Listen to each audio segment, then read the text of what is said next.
Magazine de Noche. Cordialísimo saludo, amigas y amigos televidentes de Buenavisión, Canal 2 de Digital.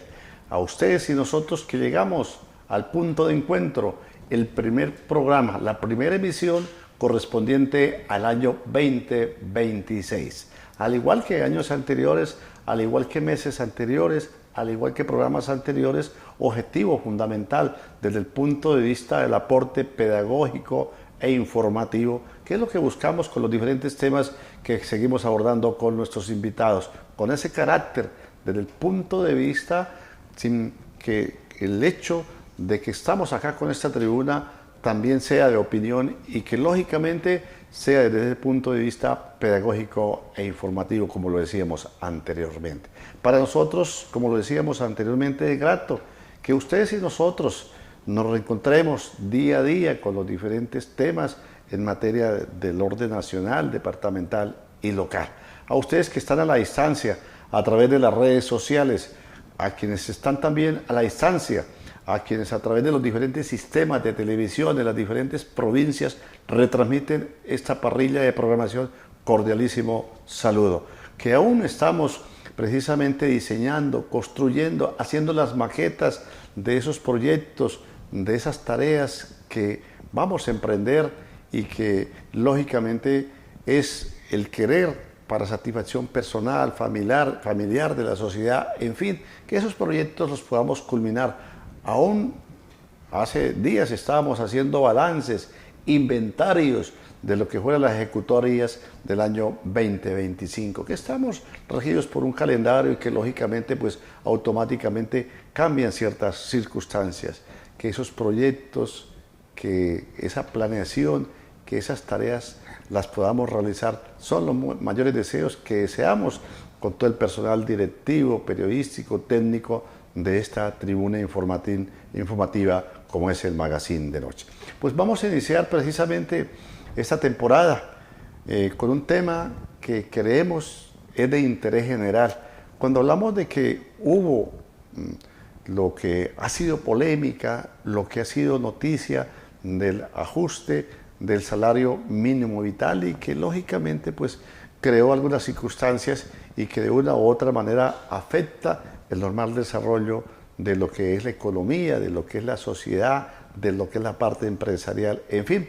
Pues cuando hablamos de un tema que lógicamente los renglones de la economía que automáticamente pues toca, pues tiene que ver con la propiedad horizontal. Cuando hablamos de los conjuntos, cuando hablamos de las edificaciones que están precisamente dentro del marco de esa propiedad horizontal, muchos interrogantes que aún nos hacemos, que ahora hay expectativas, que lógicamente es el aporte que queremos, como decía anteriormente, aportar en el día de hoy. Para tal motivo, ya un amigo de esta casa, esta tribuna informativa, nos acompaña, el profesional del derecho, especialista precisamente en este tema de la propiedad horizontal. Hago referencia al profesional del derecho, José Ángel Amador Sierra, a quien damos la bienvenida al Magazine de Noche. Muy buenas noches, me alegra muchísimo, amigo Luis Eduardo, volver a estar aquí con ustedes en este canal tan oído y sobre todo al que le prestan atención para llevar a cabo lo que usted ha mencionado, compartir conocimiento, tratar de ilustrar un poco a nuestra audiencia en todos los temas relacionados con la convivencia ciudadana en conjuntos y edificios. Precisamente, doctor José Ángel Amador, para ir entrando en contexto precisamente, a grosso modo, definamos qué es la propiedad horizontal, a qué se considera como tal acá en Colombia. Es muy importante ese tema porque la propiedad horizontal tiene una característica y es que ya está copando la mayor parte del país. Es decir, los edificios, las casas, aquellas casitas antiguas fueron demolidas para construir grandes edificaciones o conjuntos residenciales que hacen que la comunidad ya viva de una manera más organizada, tal vez más aglutinada, tal vez más cercana, pero de igual manera vive en medio de un encerramiento que tiene su conjunto o su edificación. Y en consecuencia, esto está reglamentado desde 1948 y aparecen varias normas y la norma más reciente ya tiene 21 años, 22 años va a cumplir, que es la ley 675 del 2001. En ella está toda la reglamentación de lo que es el régimen de propiedad horizontal, repito, para todas las personas que en Colombia residimos en conjuntos o edificios. De igual manera, pues no solamente son este tipo de clasificación, sino hay otros que se denominan condominios.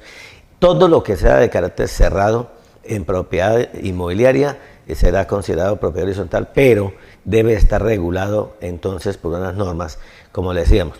Hay una escala de normas. En primer lugar, la Constitución Nacional, que nos obliga a todos, la Ley 675 del 2001, que nos obliga a los que estamos en propiedad horizontal, y el reglamento interno de cada conjunto, o lo que llamamos el reglamento de propiedad horizontal del respectivo conjunto, que está en la escritura pública y que fue copiado a la escritura suya, de su apartamento, de su casa, cuando adquirió ese inmueble. Son 3 normas principales, repito. Constitución Nacional, a la cual no le podemos sacar el cuerpo porque todos estamos obligados a interpretarla y respetarla sobre todo. 2, la ley 675. Y 3, el reglamento de cada copropiedad, que eso es lo que hoy nos vamos a concentrar.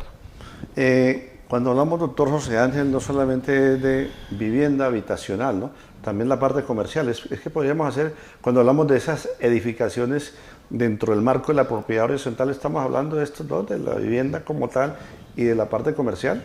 Cierto. Entonces nos encontramos con que no solamente es residencial, sino también lo es comercial.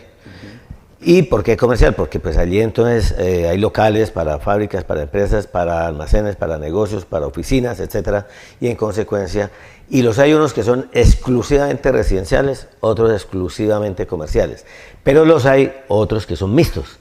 Por ejemplo, en el primer piso hay locales comerciales y el segundo al 20º piso tenemos solamente residencial. Viene el cuestionamiento. Bueno, doctor Amador, ¿y entonces yo en el tercero, en el cuarto de mi apartamento puedo montar un negocio?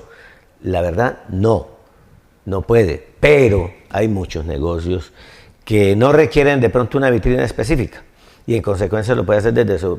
Hoy día, después de la pandemia, muchas de las actividades que se hacían en oficina pagando arrendamientos y cuotas de administración en esos edificios del centro de las ciudades, muchos nos reubicamos en nuestra residencia.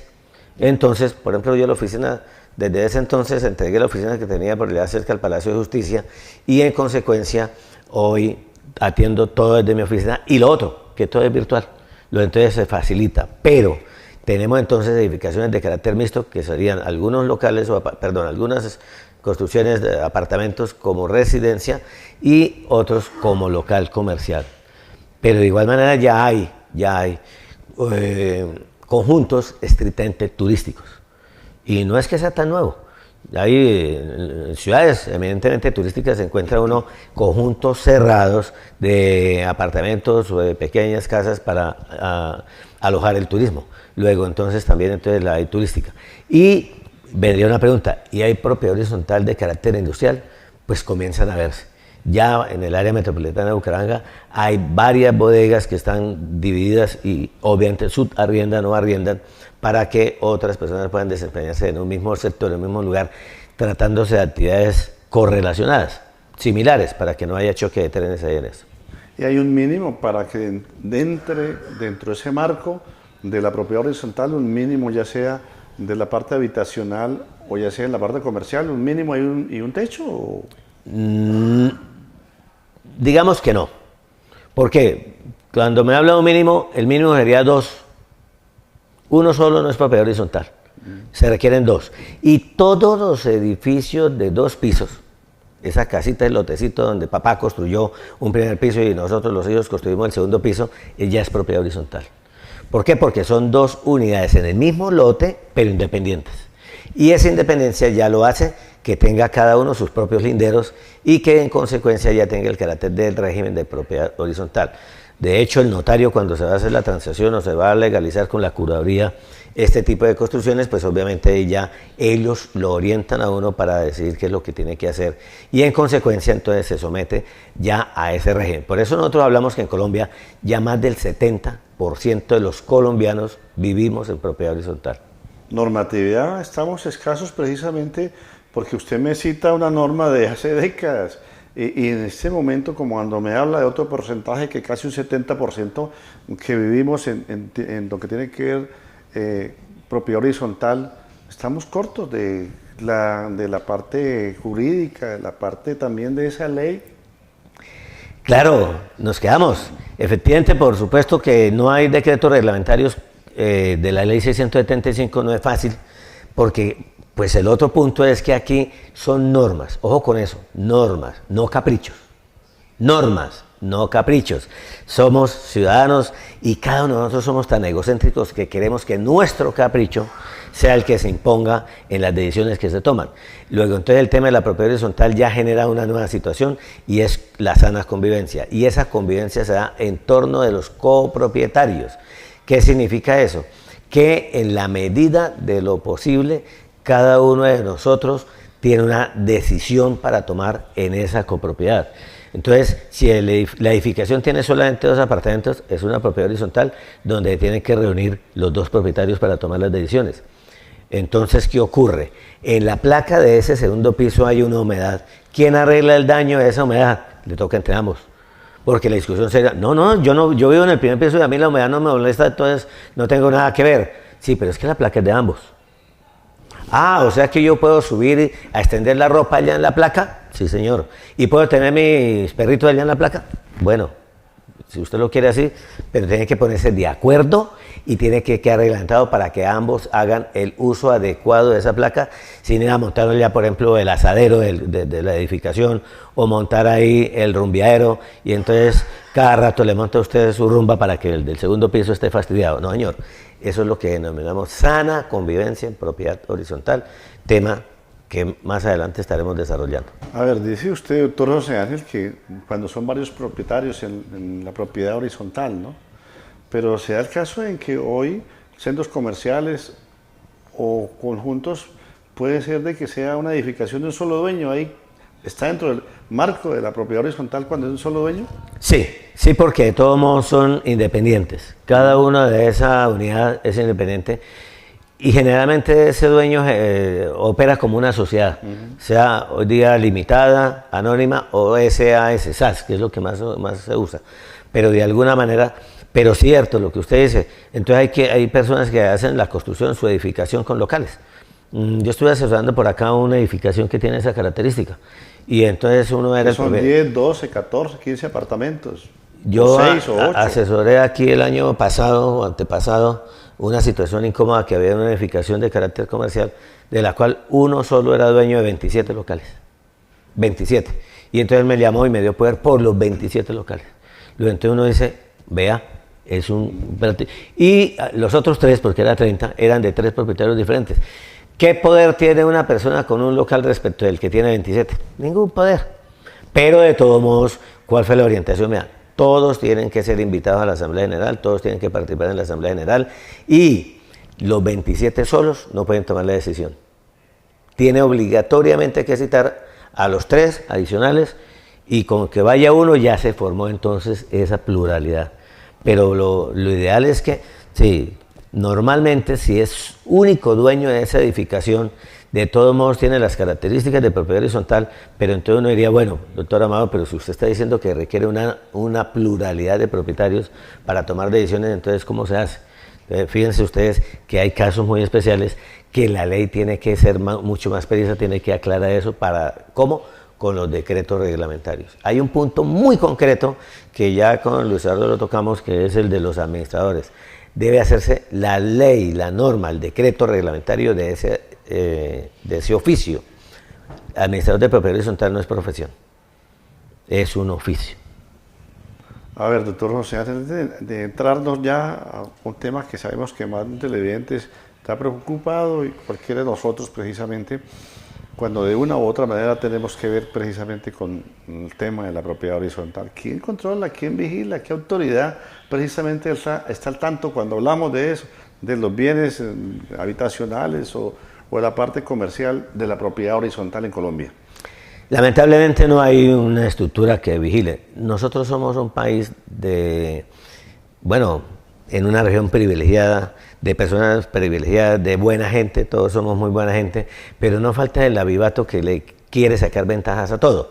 Y por lo tanto nos tocó todo reglamentarlo, Aquí todo tiene que estar escrito. De tal suerte que lo que no está escrito, no está legalizado, pues no existe. Y por lo tanto en propiedad horizontal no existe una defensoría de la propiedad horizontal, a donde podamos acudir. Y yo he venido, Luis Eduardo, hablando mucho de este tema. Desde que nos conocimos siempre he hablado del tema de la defensoría. Y el criterio que yo tengo es que, primero que todo, ahí debe estar la academia. La academia es las universidades, ojalá las públicas. Si no se puede con las públicas, tocará hablar con las privadas. ¿Por qué? Porque necesitamos sobre todo mucha ilustración, mucha capacitación y, por supuesto, desarrollar muy bien el conocimiento. Repito, no es el capricho, es el conocimiento, es la razón, el sentido común. 2, se requiere, por supuesto, la autoridad municipal. Entonces, si no está la autoridad municipal, la alcaldía y formando parte de esa defensoría, eso no tiene función. Y tercero, pues nosotros los copropietarios. ¿Por qué? Porque somos los interesados en que eso funcione. Mientras tanto, las alcaldías municipales por allá han creado una pequeña secretaría o subsecretaría de vivienda. Y esa subsecretaría de vivienda era para el concepto de vivienda de interés social. Se creó por la necesidad de reglamentar, de organizar, de controlar, de dirigir el concepto de vivienda de interés social. Pero ahí en algunos municipios han nombrado 1, 2 o 3 funcionarios para que atiendan el tema de propiedad horizontal. En Bucaramanga había 2 hace 2 años, hoy hay 27, casi 30 funcionarios atendiendo el tema de propiedad horizontal. Que uno no vaya porque no sabe que eso existe. O sea, los ciudadanos no saben a dónde acudir por un problema de propiedad horizontal. Entonces, ante esa circunstancia, se requiere que la administración le paren bolas, bien sea bajo el criterio de defensoría o sea bajo el criterio de una oficina que atienda a los residentes y propietarios de los conflictos que hay en propiedad horizontal. Estamos a través de Guanevisión, el magazine de noche. Hoy nuestro invitado, el profesional del derecho, José Ángel Amador Sierra, hablando de un tema bastante importante y que a todos nos compete, lo que tiene que ver la propiedad horizontal. Bueno, doctor José Ángel, pues vamos a ir atando cabos, como se dice, pues mucha polémica, mucho debate con lo que fue el ajuste del salario mínimo vital y que lógicamente de una u otra manera pues afecta, ¿no? Y lógicamente cuando hablamos de la propiedad horizontal pues afecta sobre todo cuando hablamos de vigilancia, cuando hablamos de personal de jardinería, de mantenimiento, en fin, es un tema central del cual vamos a hablar. Pero también hablar que dentro de ese marco está las asambleas, ¿no? Fecha propicia precisamente porque dice el hecho de las cuotas de administración pues comienzan a partir de, hay confusión que es a partir del pasado 25 de diciembre por la misma normatividad laboral, otros que a partir del 1 de enero, otros que tienen que hacerse otro ajuste por allá en junio, julio, ¿no? Con base a la misma normatividad de lo que tiene que ver con la parte laboral, que afecta precisamente al personal que tiene que ver con los bienes de las edificaciones o los centros comerciales. Pero antes también de entrar de lleno a eso, y que vaya de la mano con las asambleas, ¿no? De la fecha, de los plazos, en fin, de todo lo pertinente de ese tema que podemos manifestar para ir precisamente atando cabos a toda la preocupación que sabemos que quienes residen o quienes residimos en algunos conjuntos cerrados o que están dentro de ese marco de propiedad horizontal, pues muchas cosas se vienen diciendo, muchas cosas, hasta crear pánico en cierta forma con los reajustes a esas cuotas de administración.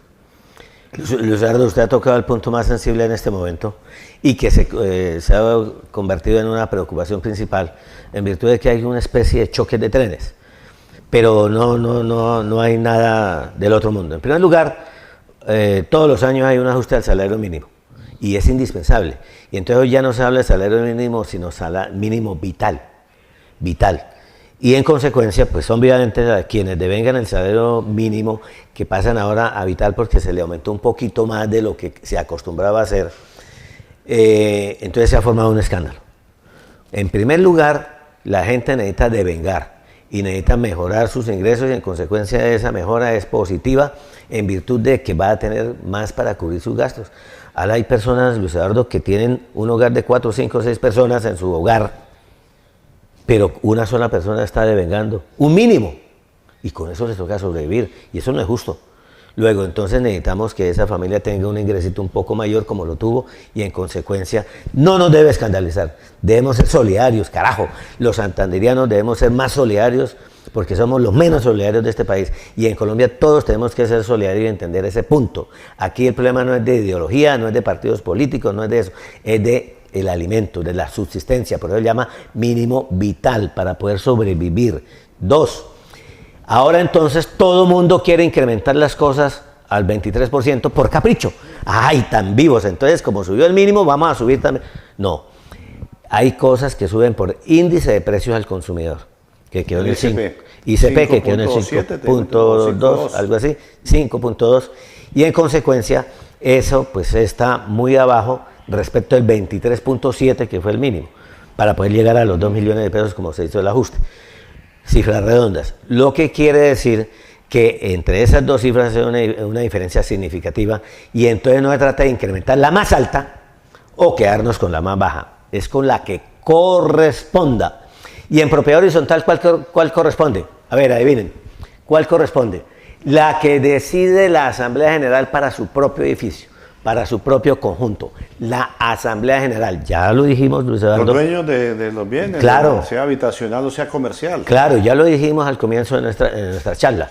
Entonces, en ese edificio, conjunto, condominio o urbanización cerrada, como ustedes la quieran llamar, regulada por propiedad horizontal, la única norma aplicable no es la del mínimo legal, sino la de la propiedad, la del conjunto, la que está en su escritura.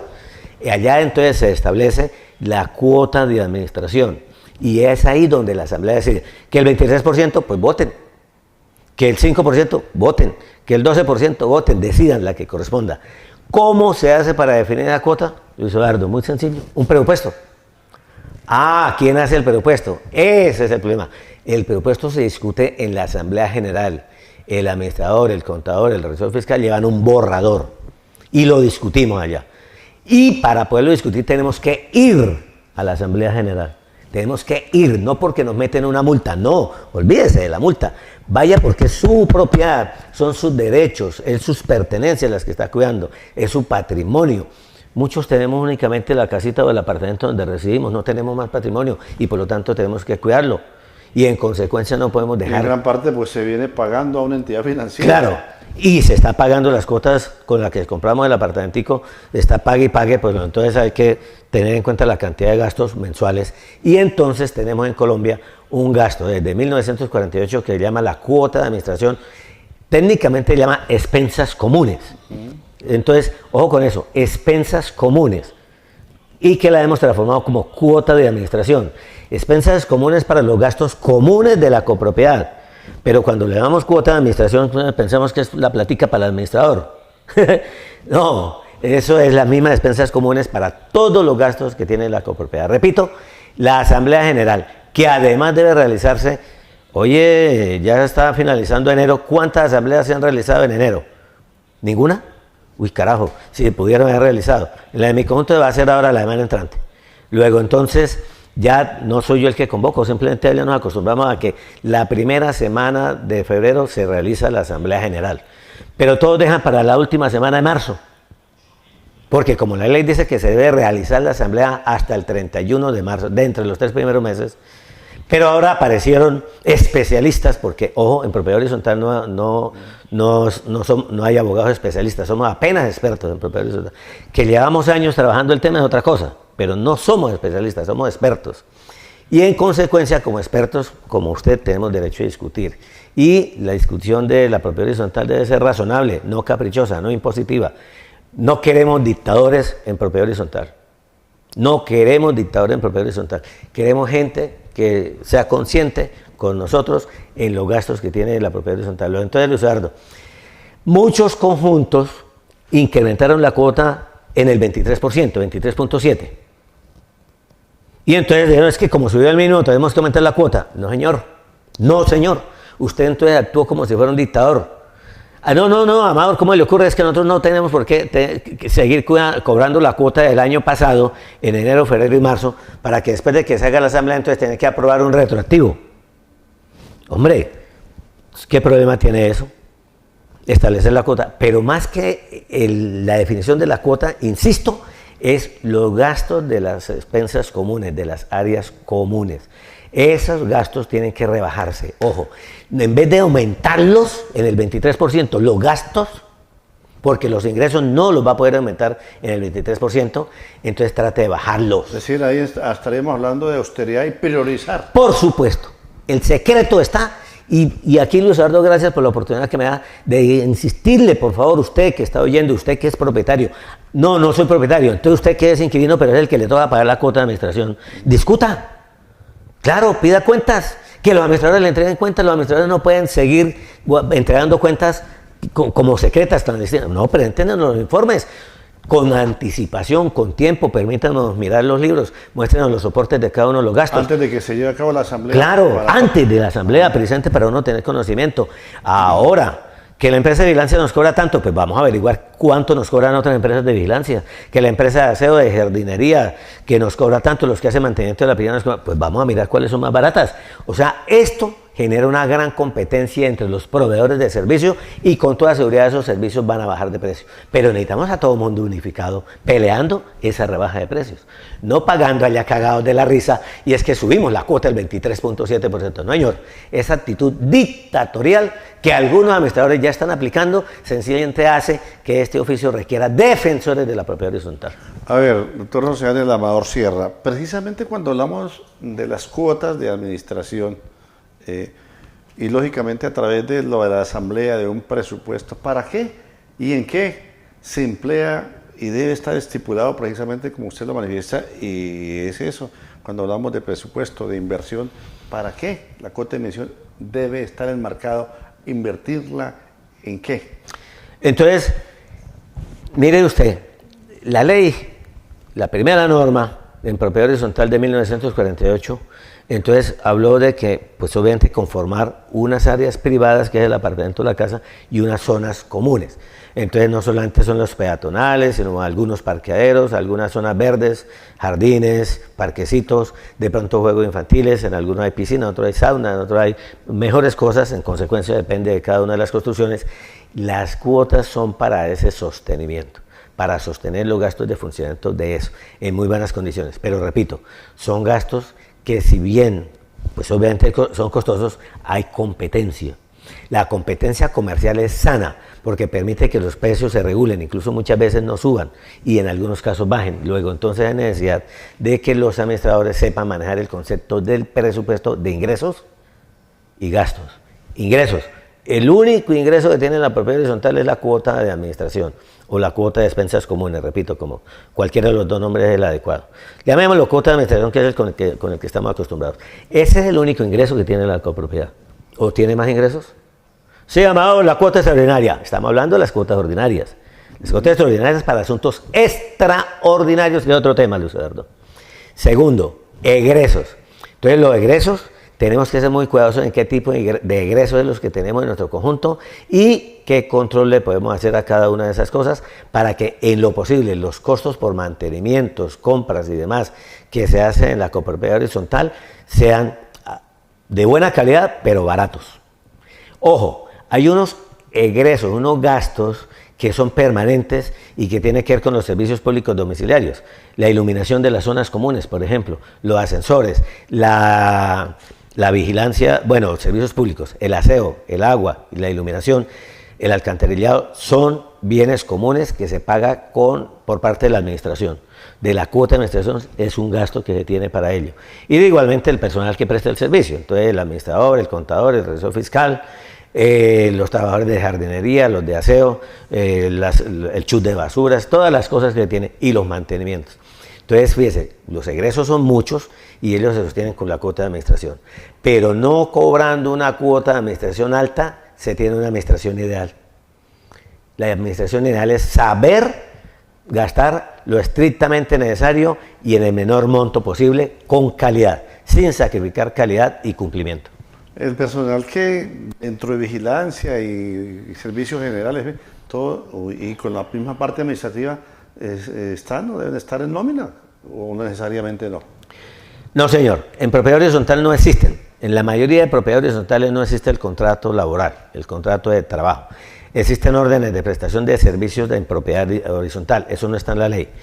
Entonces lo que hacemos es acoger del Código Laboral el contrato de prestación de servicios. Entonces lo hacemos a término fijo o por labor. Hay una figura que se llama por labor contratada. Contratamos al jardinero. Pregunta, ¿usted para qué quiere un jardinero el mes completo, el año completo, sin todos los días no estar podando el mismo árbol? Ah, bueno, contratémoslo entonces por medio tiempo. O que vaya todos los días por la mañana, o todos los días por la tarde, o que vaya día por medio. O que vaya 2 días de la semana, en fin. Entonces miremos eso. Ahí hay que rebajar eso. Ah, pero a lo mejor entonces le está quitando la posibilidad de trabajo a una persona. No, porque además los servicios no los contratamos directamente. Lo contratamos con una empresa que nos vende el servicio de podas y jardinería. Es decir, no hay una relación directa. No hay relación directa. Obrero patronal, como no dicen. somos patronos, en propiedad horizontal no somos patronos y ellos no son obreros nuestros. Por lo tanto, ni el administrador, ni ningún funcionario, y mucho menos el vigilante, y mucho menos los vecinos le pueden dar órdenes al jardinero. Le orientan, le indican qué hacer. Al piscinero, lo orientan, le acatan, pero no le dan órdenes porque ellos no son subalternos nuestros. ¿Que con la plata nuestra se le paga el honorario a ellos? Sí, señor, claro que sí, pero no son subalternos nuestros. Luego, entonces, pero doctor Amador, es que aquí en el conjunto nos metieron una demanda laboral y el juzgado nos condenó porque es que echamos al jardinero y no se le hizo el preaviso. Bueno, ese es un problema de carácter laboral, ya tiene que discutirlo con su abogado, con su revisor fiscal, que debe haberse dado cuenta de ese tamaño, de ese tema. Es que el propiedad horizontal es relativamente pequeño, pero cada día es más grande porque aparecen problemas suficientes.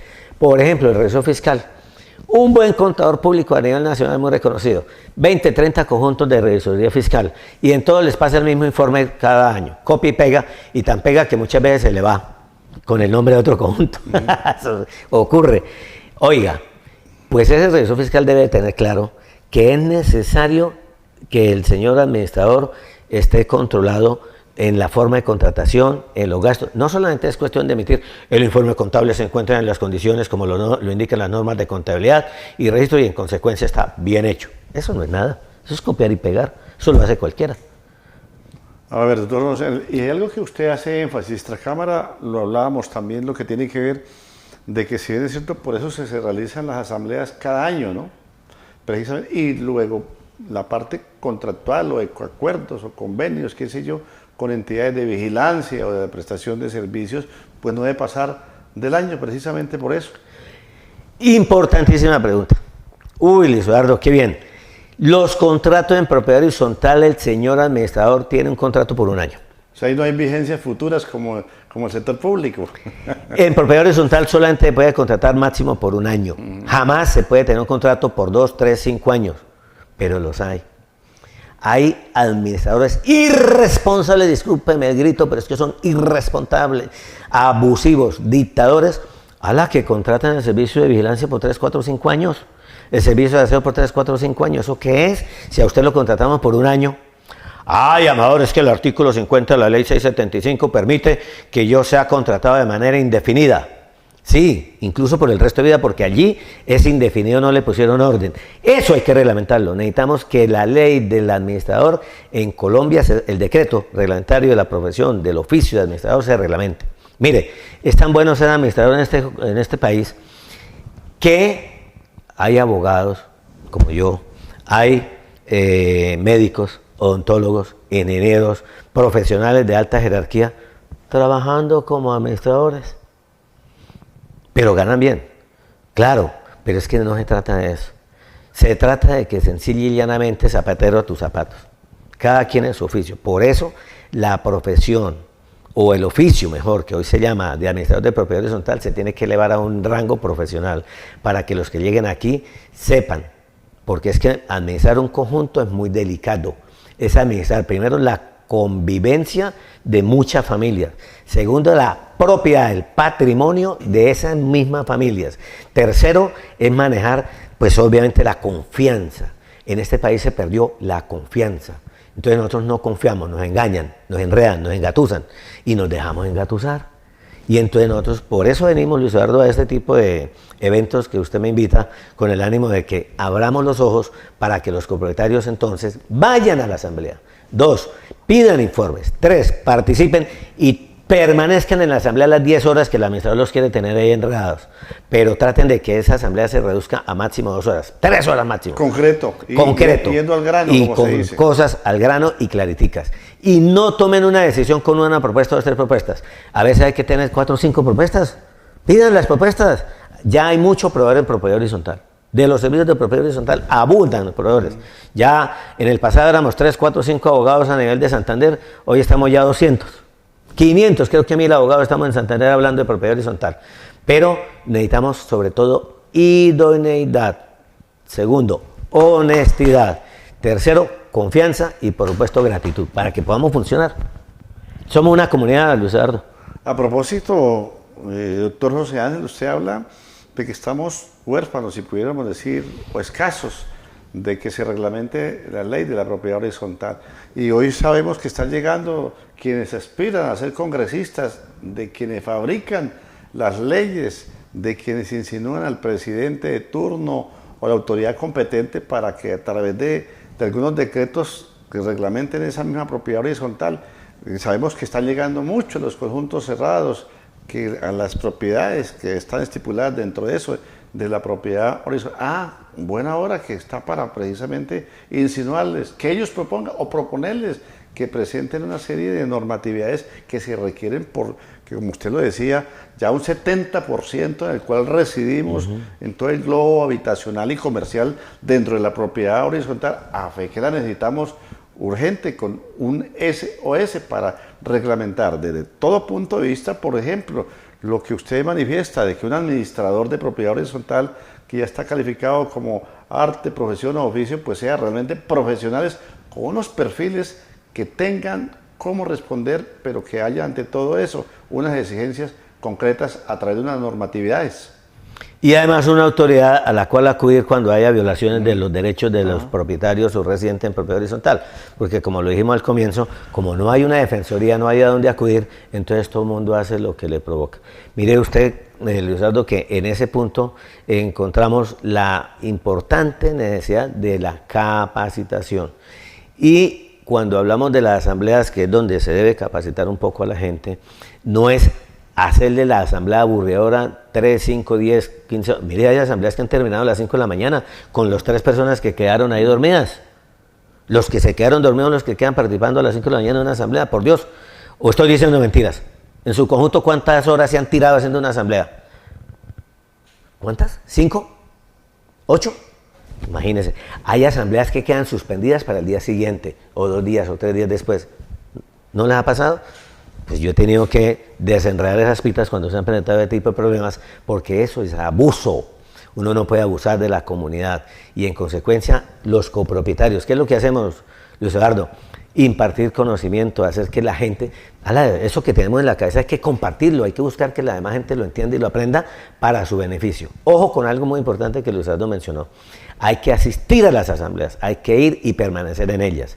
Nosotros como propietarios debemos exigir que además se realicen lo más pronto posible.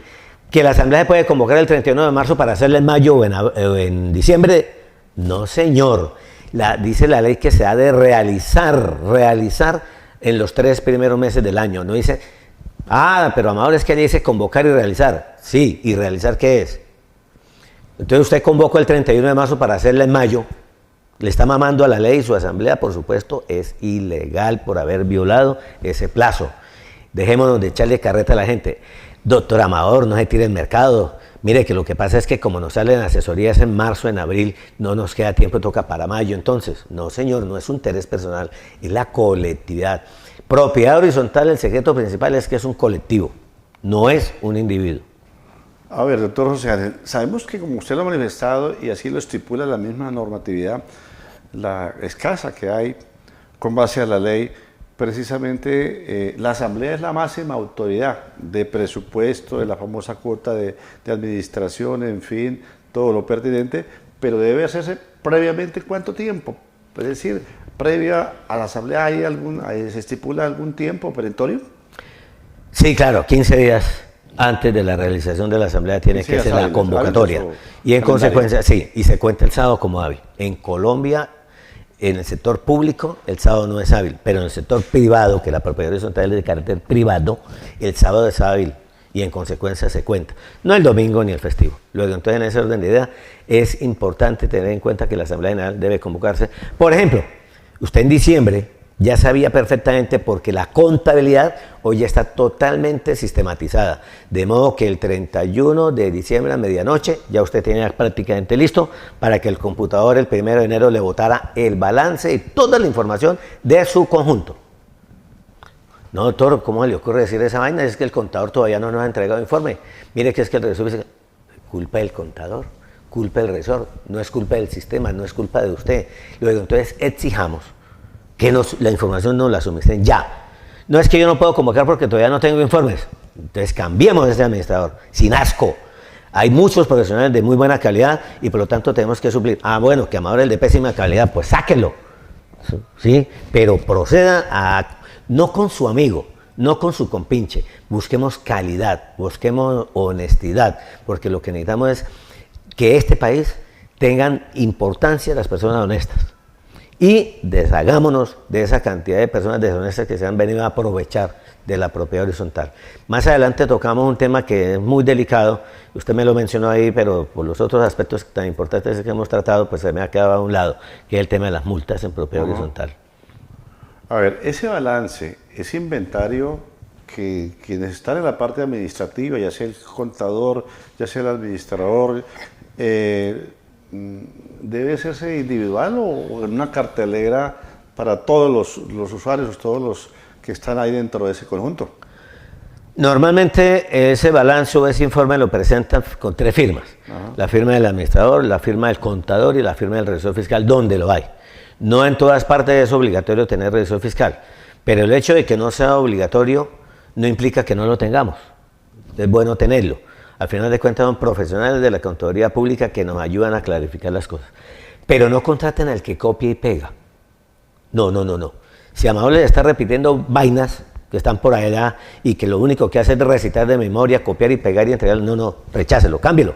Usted no necesita a alguien que copie y pegue, usted necesita a alguien que lo asesore, que lo oriente, que lo apoye, que lo complemente. Usted no necesita a alguien ahí que lo rellene, usted necesita es que lo complemente. A ese contador, al igual que el administrador y el revisor, pues hay que pagarle, ¿no? Sí, claro. Eso está dentro del presupuesto. Es una labor que está presupuestada en sus costos y en consecuencia, entre otras cosas, a veces en eso somos un poquito mechicatos y tratamos de considerar unas cifras muy bajas.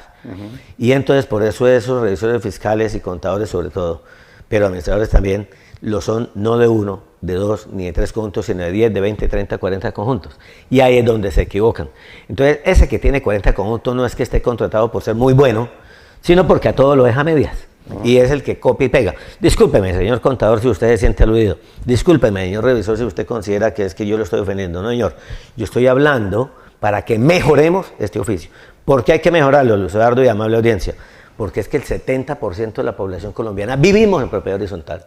Y a ese 70% no le puede faltar el respeto, no se le puede abusar de la confianza. A ese 70% debemos ser cada día mejores, cada día más eficientes, más correctos. A ver, doctor José Ángel, ya cuando hablamos de la máxima autoridad de la propiedad horizontal, ya sea comercial o ya sea habitacional, pues es la asamblea, ¿no? Sí, señor. Y lógicamente de ahí la importancia de participar como usted lo ha manifestado, ¿no? De quienes estén como propietarios ahí o a quienes deleguen, ¿no? Porque también, pues, a veces toca delegar, ¿no? O eso está entre los parámetros. Sí, Luis Eduardo. Este propiedad horizontal tiene muchos asuntos importantísimos y este es otro de los importantes y sobre todo para las asambleas. Luis Eduardo, la ley permite, el Código Civil colombiano y la ley de propiedad horizontal permiten la figura del poder. Y entonces hay 2 tipos de cosas que hay que entender ahí. Una cosa es la representación en sí misma y otra cosa es el poder. Yo puedo ser representante de alguien o yo puedo estar apoderado de alguien. ¿Qué significa estar apoderado? Que sencillamente me hayan otorgado unas facultades por escrito, que me hayan manifestado qué facultades tengo, por cuánto tiempo las tengo. Ejemplo, tiene facultades para aprobar una cuota de administración no superior al índice de precios del consumidor del 2026. Entonces el poder, si así me lo otorgaron, Yo tengo que decir, el 23% no sirve porque mi es decir, propietario... ese poder debe ser concreto para qué. Claro, ¿Para qué es que tiene facultad? pero como somos llenos de pereza, somos llenos de pereza, entonces lo que hacemos es copy pegue. Entonces es un poder de 4 renglones donde dice, otorgo poder con facultades amplias y suficientes al señor Amador para que me represente en la Asamblea General del 31 de marzo. 4 renglones. ¿Y eso para qué sirvió? Para nada. Peor aún, Luis Eduardo, peor aún. O sea, facultades amplias. Amplias. Tenemos un formato y entonces, ojo con esto. Uy, me van a dar en la jeta por esto, pero ¿qué podemos hacer? La mayoría de conjuntos y edificios no lo ocupamos los propietarios. Por lo general. Por lo general, el 60%, 55% son arrendatarios y 40-45% son los propietarios. Así debe ser, sí señor.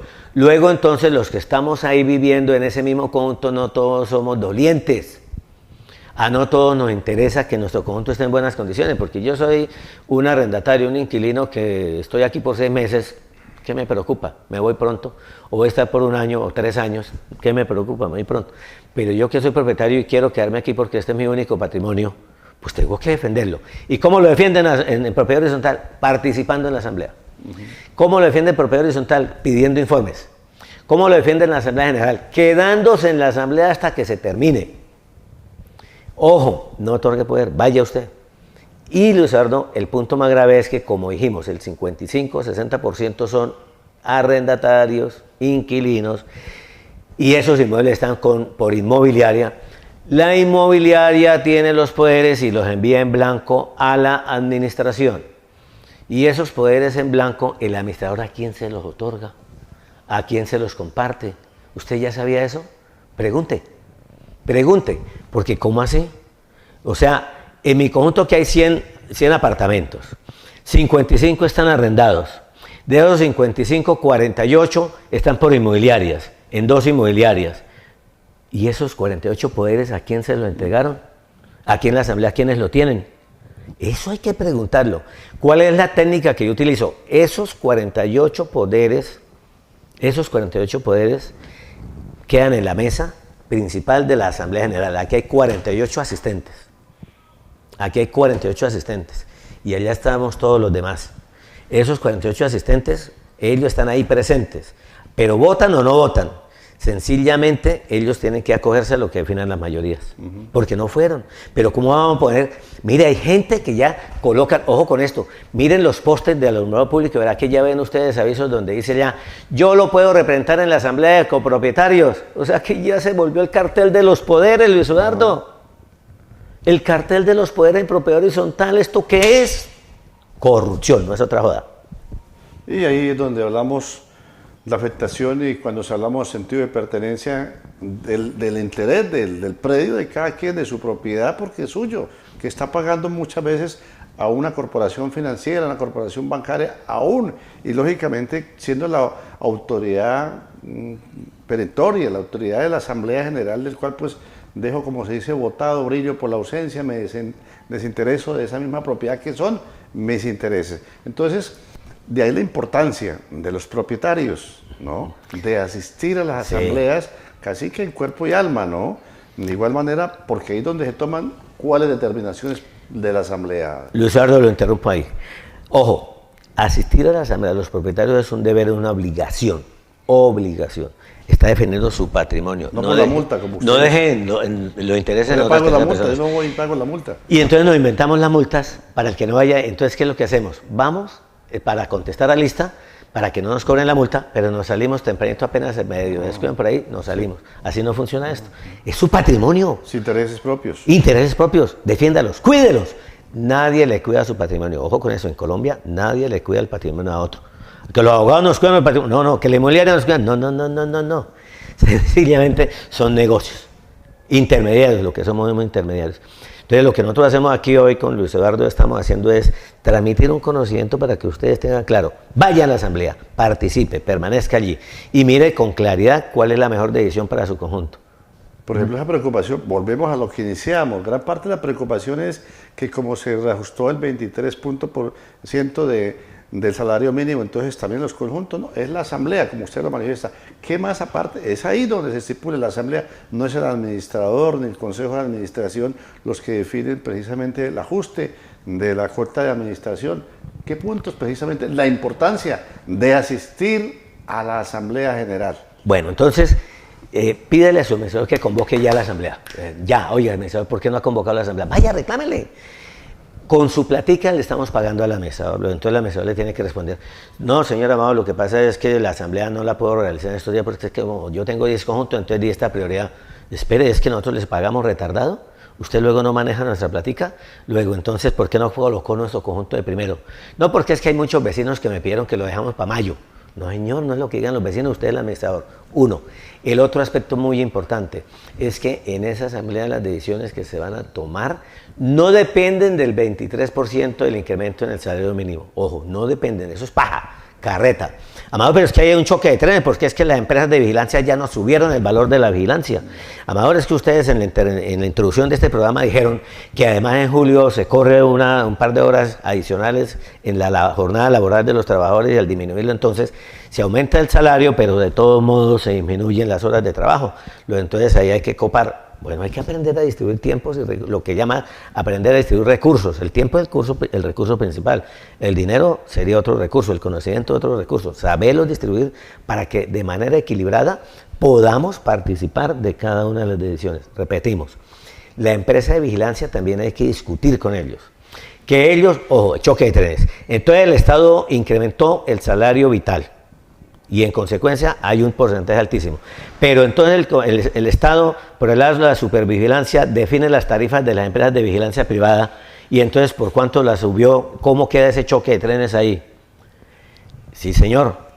Pero ojo también que nosotros con las empresas de vigilancia, que antes eran 100, 200 empresas de vigilancia hace 20 años, hoy son 1.350.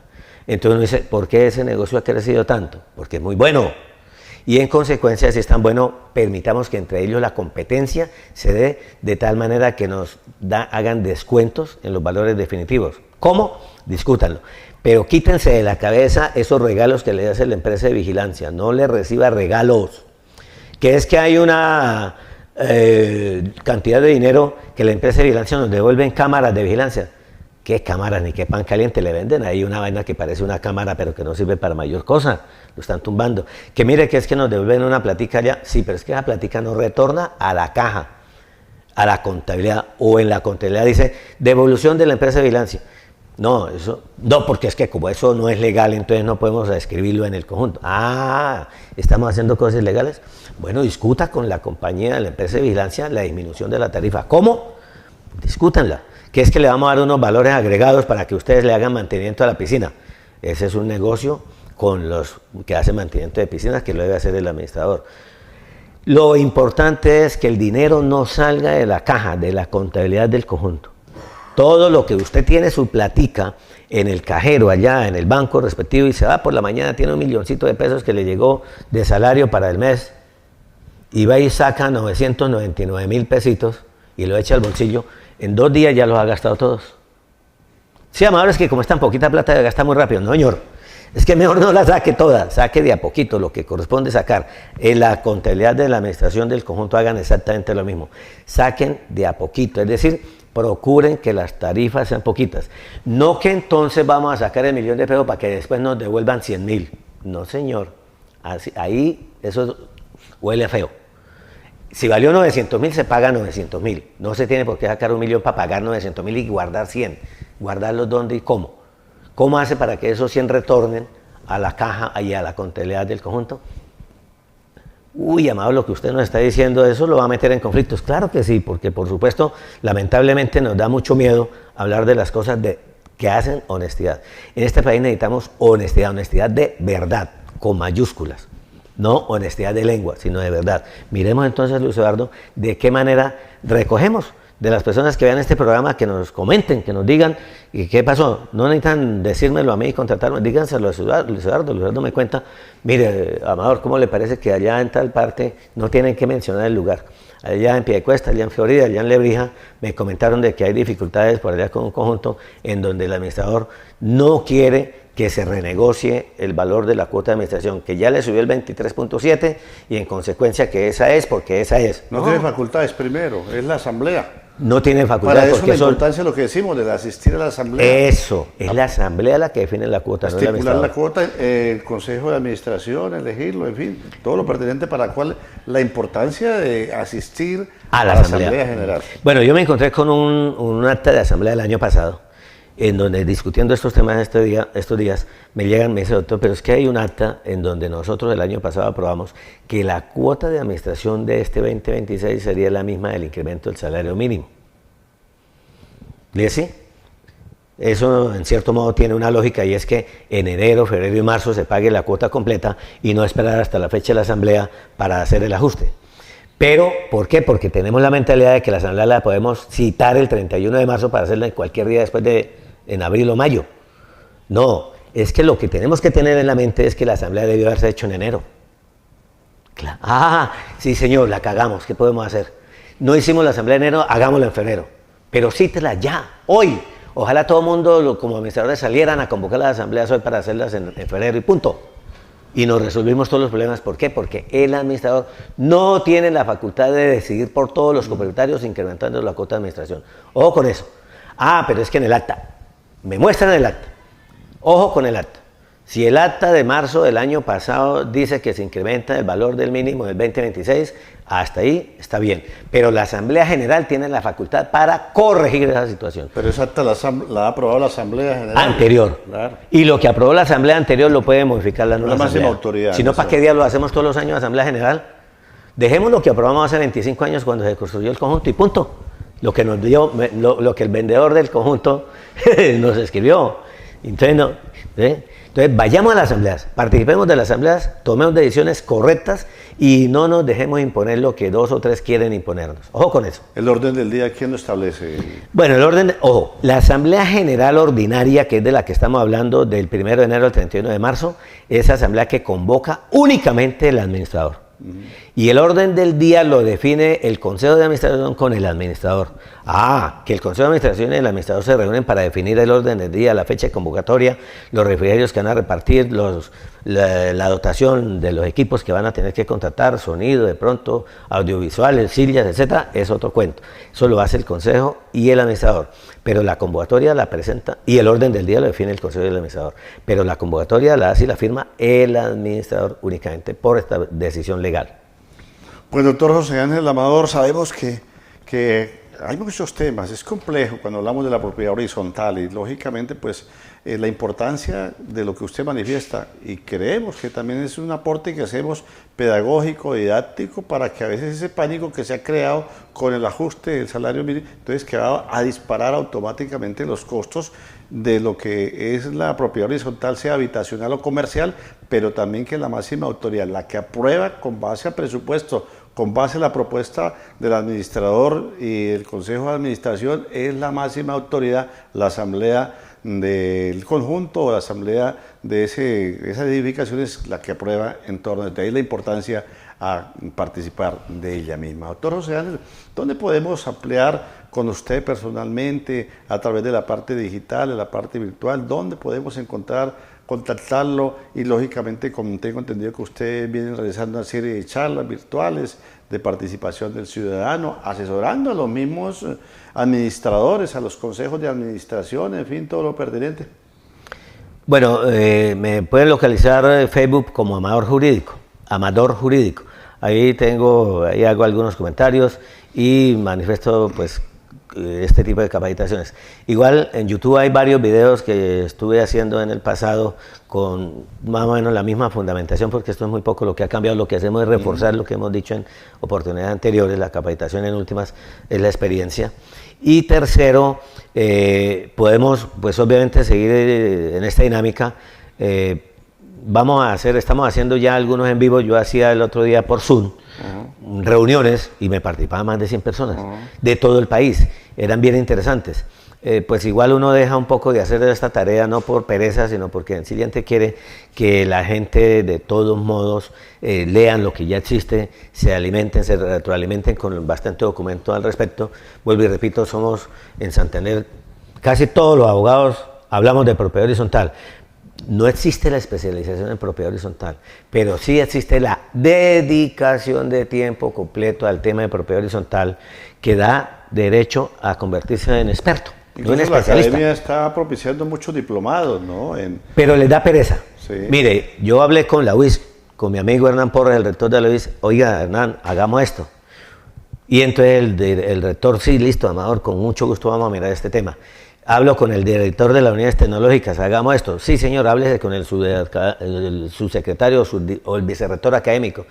El vicerrector académico dice, no, amigo, qué pena, pero no podemos meternos de más porque no, el presupuesto de esta universidad no alcanza para crear más facultades. No es facultades. Entonces, otros colegios. Estamos mirando a ver, porque también se le ofreció, lo que pasa es que hablo con entidades de carácter público para que ellas tengan mayor compromiso porque ellos pueden pedirle al Estado, por supuesto, financiación para esa capacitación. Por ejemplo. Pero en cambio, de universidades privadas se han estado llamando. ¿Sí? El problema es que para la universidad privada se convierte en un gran negocio. La UDES, por ejemplo, está interesadísima en hacerlo. Sí, porque hay gente que me conoce que quiere hacer el tema, pero para ellos es un negocio donde van a cobrar tranquilamente 500.000, 1 millón, 2 millones de pesos por las capacitaciones.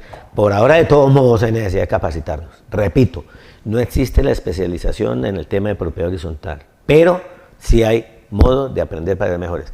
¿Cómo hacen? Entonces, con Amador Jurídico, pueden localizarme en la página de Facebook o al 316-390-2435. Repito, 316-390-2435. José Amador, su abogado en propiedad horizontal.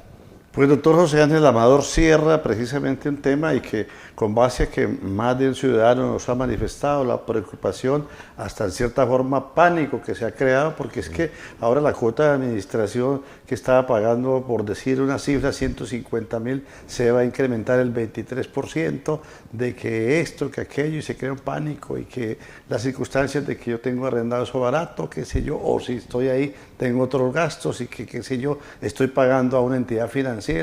Y lógicamente de ahí la importancia, y eso es lo que hemos insistido en ese aporte pedagógico acá de esta tribuna informativa como es el Magazine de Noche, para que insistir en la importancia de que usted como propietario, como copropietario de un bien habitacional o comercial, participe de las asambleas y que está en la obligación y que es la máxima autoridad que toma las determinaciones, no el administrador, no el consejo de administración como lo ha manifestado el doctor José Ángel, ni el contador, ni de igual manera quienes están en la parte administrativa. Pues doctor José Ángel, muy formal por esos aportes que usted hace y como quien dice conocer y que lógicamente ya con la experiencia queda como profesional del derecho y todo en estas labores de la propiedad horizontal acá en el Magazine de Noche. Bueno, muchísimas gracias. Chao, chao. Igual forma a ustedes, amigas y amigos televidentes, muy formales, el que nos hayan permitido el ingreso a todos los hogares a donde llega esta señal, a los diferentes sistemas de televisión que retransmiten esta parrilla de programación, a ustedes que están en la distancia, que y lógicamente son los temas que seguimos abordando acá y que ustedes a través de las redes sociales también están en la sintonía. Cordialísimo saludo. Originándose esta programación desde el área metropolitana de la ciudad de Bucaramanga, nuestros estudios ubicados en la villa de San Carlos del Pie de la Cuesta, Santander, Colombia, Suramérica. 316-74-75-75, 316-74-75-75, la línea de contacto del Magazine de Noche. Luis Eduardo Arias Jaimes, en compañía de todo el equipo de producción, les invita para que continuemos en la sintonía en el desarrollo de esta parrilla de programación del Canal 2 de Digitel Guanevisión. Y ustedes y nosotros, mañana, Dios mediante, estaremos con otros invitados, con otros temas en el Magazine de Noche. Muchísimas gracias por su sintonía y será hasta entonces.